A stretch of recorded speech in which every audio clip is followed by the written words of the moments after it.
Hi everyone and welcome to this month's tutorials. You can see that I have two fabrics in front of me and we are going to knit both of these, starting with this one first and then we're going to follow on with this one. So these are the exact same technique and all I've played around here really is I've demonstrated the technique with this one, and then for the second one I would say this is a little bit more advanced. We have gone into a bit more depth regarding the fibres. So playing around with thick and thin yarns, yarns that shrink. It doesn't necessarily matter if you don't have these yarns, but it could be interesting to kind of just see how it changes the appearance. And through going through the lessons, you can then make decisions on the yarns that you have to try and play around with the outcome of the sample overall. Just to show you the back as well. Now this sample, I have steamed it out quite a lot. I haven't let it shrink back in, so it's not as three-dimensional as this one, but it's really nice that you can use this fabric with both sides, so you can take lessons such as garter stitch and turning the fabric around to achieve both textures on one side. But essentially what we're doing here is we are manipulating tucks. So we're doing manual tucks, and I mean super manual tucks, so not necessarily using the functions of the machine, to further push how many we can tuck with and create more dramatic structures. So both of these fabrics, for example, you wouldn't necessarily be able to knit all at once on the carriage, but the technique that I show you this month is going to allow you to really emphasize these and play around more. You can play around with the different structures, so I'll be giving you developments of amounts that you can play around with, different techniques that you can add, and different outcomes that you could possibly achieve from this. So I hope you're ready to get started. We're going to start with this one. So if you want to go into the machine now with two colours, and we will go through the technique together. And then after this tutorial, this one will be available separately, so you can watch that just to learn a little bit more and play around with some different fibres. So here we are on the machine, and you can see I've already knit quite a bit, but I'm going to give you instructions like, of course, you're just casting on now. For reference, I've got 39 needles cast on. You can do smaller or larger, but the main thing is we want to have a needle setup of 3 and 1. So as long as you can construct 3 back, 1 forward, 3 back, so making sure you finish with 3 at the edges, you can work with any amount that you like. Okay, so decide how many you want to cast on, and then of course cast on. I'm going to be using 2 colours, and I would recommend that you do the same. If you use just 1 colour, it's absolutely achievable with 1 colour, but you have to be very vigilant and have a good knowledge of the rows on the machine. So basically, if you're knitting just 1 colour, you have to make sure you're constantly picking up the correct row, otherwise you might pick up the incorrect rows and then it'll all become a little bit skewy. So that's why I'm using 2 colours.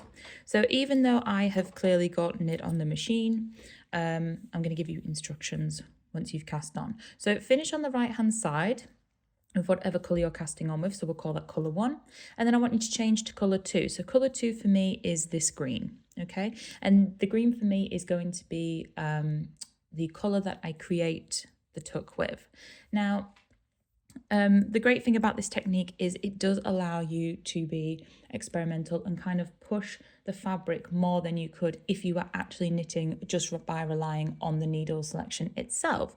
So this is something that you can play with quite dramatically in terms of your depth for the tucks, and it would be quite nice to see different variations from people. So how big are you making these tucks and what kind of structures are you achieving in the knitting? So one thing as well that you might want to look out for is I have 4 weights on the sample, and here at the sides usually a lot of bounce is created. You won't get that to start with, but you will eventually see it. I would always just recommend having some weights at the side as well, just to assist with those areas. And because we are kind of manipulating the fabric quite a lot, you will have to be quite vigilant. So making sure that everything is knitting properly, making sure that stitches aren't coming undone. But once you get the hang of it, you should be absolutely fine. Okay, so what I'm going to do, so let's just pretend I've cast on. Now I'm going to knit my first row, and this is going to be of colour 2, so my tucking colour. Now that first row for you will be easy. For me, I just need to double check all of my stitches. As I can see, some of them have not knit. And this is something that you will experience depending on your yarn, your tensions, the amount that you're kind of pushing your stitches. So you don't need to do this, but what I'm going to do is I'm going to bring all of the needles forward, and I do this after every tuck row apart from the first one. You don't have to do it on the first one because all you're doing is knitting a very basic row. But because I have tucked on the previous row, I'm just going to help everything by bringing it all forward for the next row. Okay, so we've all knit one row so far. And then what we need to do is we need to take our carriage back across to pick up colour 1. Now, you could use sequencing to make sure you always have yarn on the correct side. If you want a little bit more help with that, you can look at the 2, 3 and 5 colour changing video, because that kind of goes through some of the rules and things you might want to think about. Otherwise, we're going to go across the carriage, across the needle bed with the carriage turned off. So the way you want to do that is, if you have brought all your needles forward, it's just a precaution. You don't have to do this, but I always like to. You want to put your carriage into the holding position on both sides, and then you want to engage slip stitch. So slip stitch, I know you can just about see it, is pressing the part buttons on a brother machine or putting your carriage into slip, and also having these levers towards you. Okay, so on the circle setting at both sides. So this will allow us to move across. You could also lift off your carriage, you could release the carriage, but this is just the easiest way, and that's what I'm going to be doing from now. So now we're going to thread up colour 1, which is our knitting colour. This is going to create the depth of your tuck. So you can play with, again, whatever you want. You could stripe these colours, you could have as many colours as you wanted to. You could apply a technique, so you could do some tucking, some eyelets, you could put ferrule in this area. There are lots and lots of things that you could do. They don't just have to be plain, but for now, we're going to keep them plain. So I'm going to knit my first row, just to make sure that everything's knitting okay. So that's row 1, and now I'm going to carry on because everything looks good. 2, 3,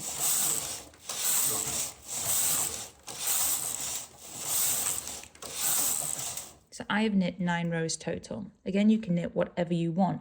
You might want to alternate. You might want to do 9, then 18, then 9, then 18, or 5 and 11, 5 and 11. You know, you can do kind of half scale repeats. But for now, I'm keeping them all the same. So once I've now knit my depth, I need to make my tuck. So this is kind of like lift stitch. This is kind of like drop stitch, lift stitch, and of course tucking. But what it allows us to do with this technique is be more hands-on and achieve more than what the machine would typically allow. So first thing I'm going to do is change my colour to my tucking colour. So when I am knitting and changing colour and doing stitches, I often focus on my colour first, then the settings of my carriage, and then the needles. Okay, so that's kind of like my checklist to make sure I don't forget anything. So now we are going to select the 4th needle, bring it forward. So 1, 2 and 3 are in B, 4th is forward, 5, 6, 7 in B, 8 forward. So we're creating a 3 by 1. If you have a needle pusher, then you can use that. Otherwise, we're manually creating 3 in B, 1 in hold, and repeating it. And you should have 3 at each edge. So what we're going to do now is we are actually going to drop the stitch, and we're going to re-pick it back up by tucking. So I'm just going to do it in the middle so you can see it nice and easily, but we would do this across every needle that has been brought into hold. So what you might want to do is find the needle and follow it down until you get to your tucking colour stitch. So what I'm going to do is I'm just going to put my needle through, and you can see I've only got the green, and then I'm going to drop it. So I'm just going to pull it down And you can see it's a little bit caught there, so making sure to fully pull it. You will have a float in front of the yarn, that's absolutely fine. We just want to make sure that we have got our green nice and secure. If we drop this green, then it will continue to ladder. So what I'm going to do now is I'm going to go behind all of the floats and I'm going to lift them onto the needle. Okay, now you might find it easier to remove weights. When I was doing the first few rows, I definitely removed the weights, but now I just kind of keep them on. And I'm going to bring it forward. It doesn't matter if the tucks kind of go over the green. I'm just going to bring it forward. And I'm going to repeat that for the rest of them. But you will find that some of them, depending on your fibre and how much you have lifted, the stitches don't drop as easily. So when I drop this one now, I'll have to pull it a little bit more because it's not as taut as it was before. It's been lifted up here, which is creating more slack. So when I pull it, it just takes a little bit longer. The other fabric which I knit, the yarn was kind of slippy and it just dropped straight away. So you might want to consider this as well if this is just your practice run. What yarns are going to drop easier? Now, one thing to bear in mind is here, there is a lot of bounce. Now this is where needles can fall off. So I'm also just going to bring that section forward as well as my tucks. These next three here, I might decide just to bring them forward first to make sure that they don't drop. So I'm basically going to go across the whole of the fabric, picking up the stitches. And of course you don't have to do a 1x3, you can do any amount that you like. You can alternate it. They don't all have to be consistent across the row.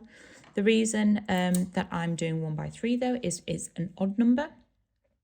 So I've talked about this before, but I'm not repeating this. I'm going to do a half drop repeat, or I'm going to alternate them, however you like to think about it. No, it's not a half drop repeat. I think it's just alternating. I can't remember. But alternating means you're not keeping it in the same place. So when you are working with an odd number, it gives you a directly central needle. So that works perfectly for alternating. But you don't have to. You can work with even numbers. And I would say if you're working with even numbers, you might want to lift up 2 stitches instead of just 1. Now you can see here, this one is, oops, a little bit difficult for me to pick up or to unravel, and in doing so I actually just did a row too far. If you do a row too far, then just manually re-knit it and carry on. And again, lots and lots of bounce. So it's just kind of monitoring and watching to make sure that everything is okay. Don't do what I'm doing. Don't start pulling it until you've got your needles secure.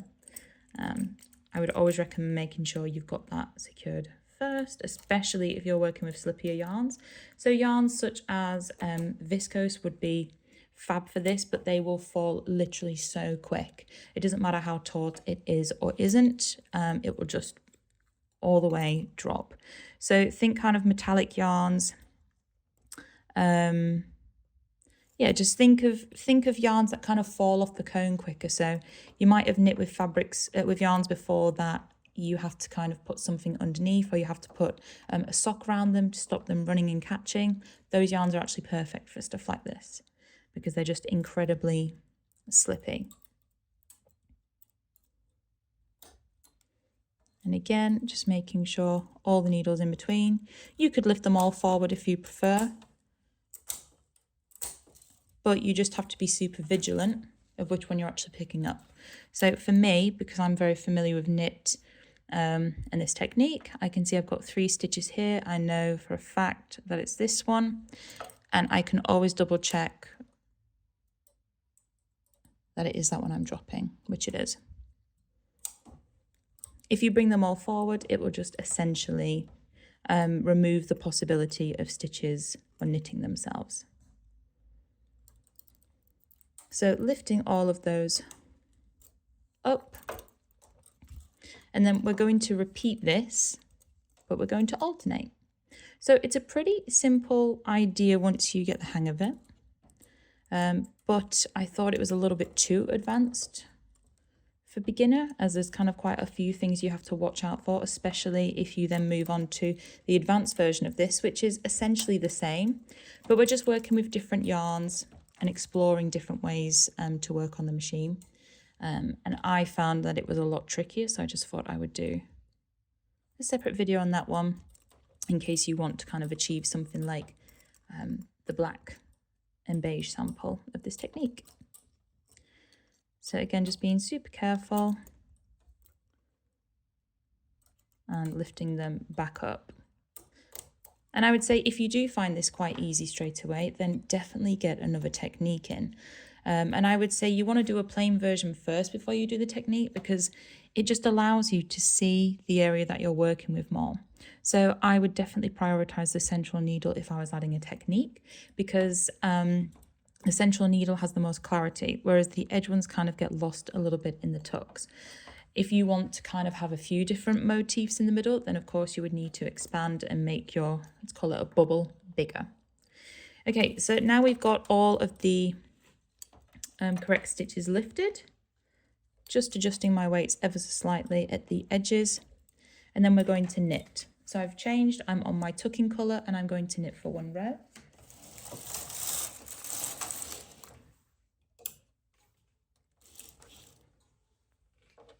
And I'm going to take my carriage across now just to show you it without putting it on hold.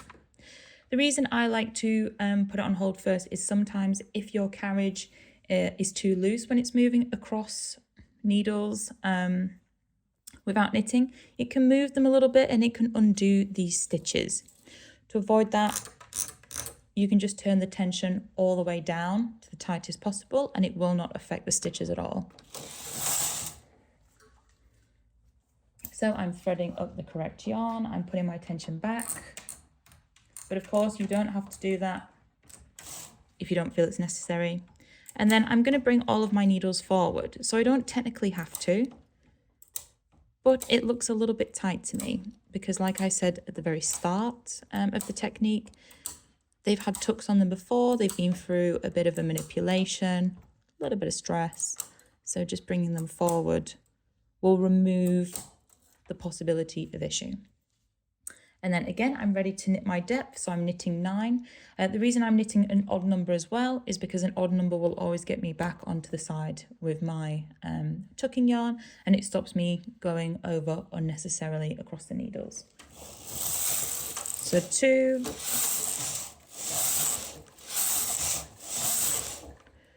and that's actually 5, I miscounted, 6, 7, and 9. Again, changing to my tucking yarn. You don't have to do it in this order if you have another system. That's just the way I like to do it. And then again, we do the same thing. So you could choose to lift in the same place. I've not yet tried that, but what I'm kind of forecasting is you will have to be a little bit more vigilant because you're constantly lifting in the same areas, which will play around with the weight. It's not impossible, it's just something to bear in mind. But this time, because we're alternating, what I want you to do just to help you identify this yourself is select needle 4, 5, 6, 7, and 8 again, just so you can see them. And if you look between these two needles we've brought forward, you'll see a central needle. So that is now the one that we are going to be lifting onto. And then you can just count 3 from there. So 1, 2, 3, 4, 1, 2, 3, 4. So still doing the 3 by 1, we've just started it in another position. Now at the edges, we do have 5 stitches. So we absolutely have place to make another 3 by 1, but I'm not going to do that because that only leaves me with 1 stitch. And a sample like this, I don't think you really want to be working with 1 needle at the edge, so I prefer just to leave it as 5. So I won't do the whole thing again, but I'll just show you. So secure your stitch first.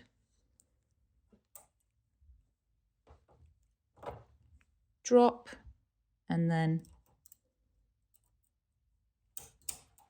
lift. And again, take off those weights if you need to. It's completely up to you. But that's it. So it's quite simple in terms of what you actually do, but it's just a lot to work on and a lot to focus on. But you could make this super, super interesting. So like I said, after this, you can go and see how to kind of play around a bit more with thick and thin yarns and stretch yarns, and, you know, kind of focusing more on the actual composition of the yarns and how they could emphasize the technique. But you can also add all of those decorative elements that I mentioned before. So striping, tucking, eyelets, Fair Isle. I really want someone to do something with Fair Isle because my punch card reader doesn't really work. But I want to apply Fair Isle to all of these techniques and manipulate it. I only like Fair Isle when there's manipulation in the process, or you've designed your own Fair Isle. And I mean proper Fair Isle, like, you know, the floats aren't bigger than 6 or 7, you know, those kinds of things. Maybe we'll do Fair Isle one day. I don't know how I'll do it, but maybe we'll do it one day. But anyway, have a play around. Pop your creations in the chat if you would like to share. It's always nice to see them. Not necessarily give feedback, but it's also nice just to offer ideas in return to kind of, you know, continue designing and exploring the stitch. I feel like there's a lot we can do here. There's a lot of potential, and it would just be really nice to see what everyone does. So thank you for watching, and I will see you in the next tutorial.